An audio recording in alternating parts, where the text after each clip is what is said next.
This is the future.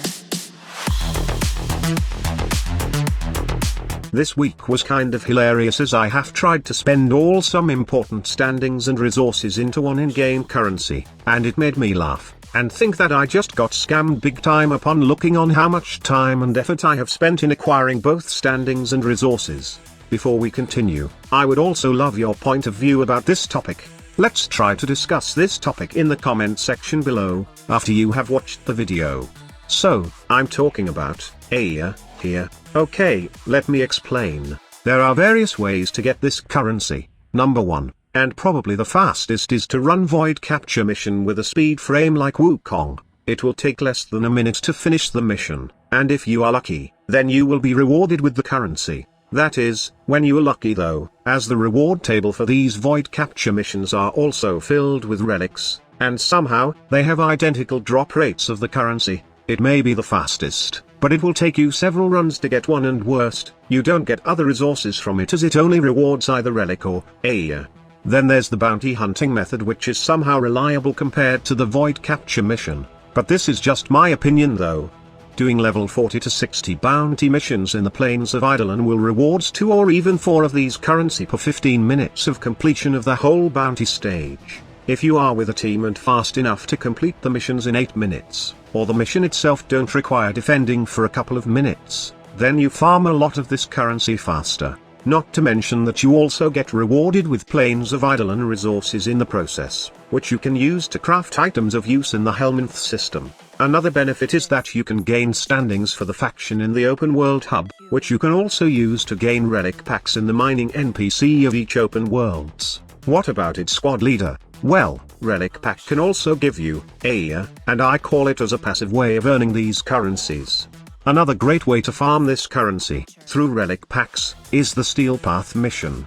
In any relay, Tashin can give you relic packs if you have enough steel essence, so, if you are doing constant Steel Path missions, or even doing Steel Path Fisher missions, then you will have tons of steel essence to spend in for those relic packs and somehow, gain relics and the chance for Aya. If you think of it, this is great since you have more ways of getting all your Warframes. It's a great mechanic in the game, and right now, it seems like all the primes are achievable in the game easily.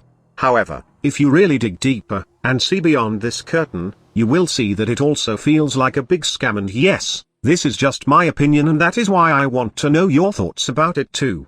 But before you say it, please give me a couple of minutes to explain my side.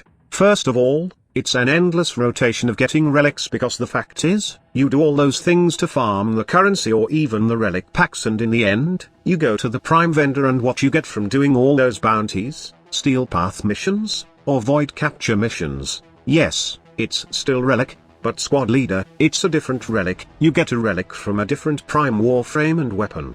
It's true, but, let me ask you this. Would you still go into all those missions if you just know where to farm these relics fast? I mean, you can always do the void capture mission to get relics, then crack them on void fisher missions, and then sell the prime parts to get platinum, and then, you buy the prime that you want with platinum from other players. We all know that the relics obtainable from the prime resurgence vendor can't be found in any missions in the game, since it's like the prime vault right now, wherein this is the only way to get vaulted warframe and weapons, but there's always a way to override it through selling prime parts and obtaining enough platinum to buy the prime weapons or warframes that you want. But again, this is just my opinion, and I know there are good side about this prime resurgence system. Like I have said, it may be a passive way of earning all the prime stuff in the game, but not all those prime accessories that we used for Fashion Frame, which I think in some point, is a shady marketing strategy. The fact that Do arranged this new system in this way when they know the state of the game, they know all the struggles new players have, and they know how arcane the game's resource chase and acquisition is to new players, suggests this was an intended manipulation to confuse and incentivize the regal Aya packs for new players. Again, this is just my opinion, and I have seen this several times for marketing strategy. You see, the only reason you'd use an in-world currency named so closely to a premium currency name is specifically to confuse and blur the line between earned and premium currency. Sometimes, they're betting on people using the abbreviated AEA in conversation on chat channels and in the forums in the future, and new players looking for answers or a better foundational understanding of the game economy will see this lazy abbreviation and assume the more easily searchable AEA bundles in the market. Also, if you look at the Prime Resurgence market, the premium currency holds all the good-looking stuff, and it specifies what you'll be getting by pulling all the stop in making the icons of each Prime Warframes, weapons, and accessories look good, while the in-game currency, AEA, you only get to see relics. And here's the worst part.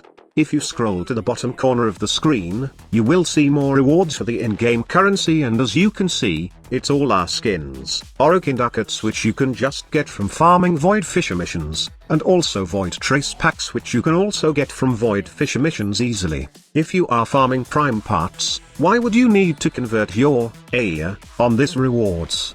And my god, the conversion is dumb, as you will get only 5 Orokin ducats for 1 AEA. And remember the time and effort you spend in getting AEA in bounty missions, void capture, or steal path through relic packs and rewards. It's not even close to rewarding. I really don't care about this system before, and I did not plan on expanding the discussion, but I think that we are beginning to see some BS microtransaction really happening in the game. I am down with skins and all, but removing Prime Vault for Prime Resurgence is kind of shady right now for me. I'm beginning to think that Tencent is really affecting the game, but I just hope that Digital Extremes will do something great in the future. I'm still hoping that Warframe will be revived in its old glory days, wherein players find fun in every corners in the game. I just wish that they'll not be only milking Warframe, fingers crossed. Now, I would love to know your opinion regarding this matter. Let us discuss in the comment section below. Thank you so much for watching. Squad Leader signing off.